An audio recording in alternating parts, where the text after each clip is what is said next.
Got a really dope question today, and I want to respond to that on video because I think it's a topic that is important. So this is the question. Basically, why in the world do we need a president? This is coming off the last video that I made that said, hey, Congress is super important, probably the most important, because they represent us. The president is not supposed to represent us. Right after this country declared independence from Great Britain, we had a constitution, but not the constitution that we have today. We have the Articles of Confederation. This lasted for about 10 years before we have the constitution that we know today. A few quick notes about the Articles of Confederation and why folks didn't really like it.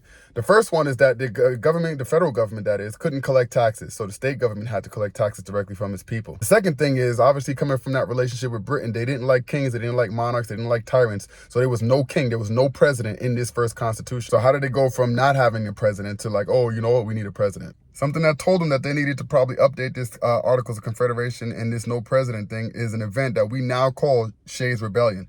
Shay was an individual from Massachusetts. He was a farmer who was, long story short, kind of tired of the Massachusetts state government taxing him and his buddies sort of like out the wazoo.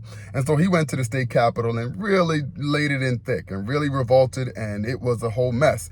And it was hard to defend themselves because the Articles of Confederation, again, not only had it so that, you couldn't have the federal government intervene into the individual states, but there was no president, no single figure that sort of was able to command the military and say, all right, we're going in to defend and we're going to make things happen.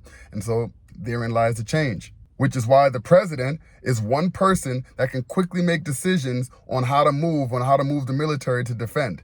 That is the president's job. That's really what the president is supposed to do. Not make laws, not do any of the stuff that we think that they're supposed to do. But at the end of the day, they're supposed to protect the people from enemies, foreign and domestic. Because let's be honest, if someone was attacking you, you didn't want to sit down with 1 million members of Congress to try to figure out what your next plan of action is or how you should defend yourself. You need one powerful, strong individual that's going to be like, this is what we're going to do, and this is how we're going to defend ourselves. On the move, on the fly, quick, no discussion. It's just one decision.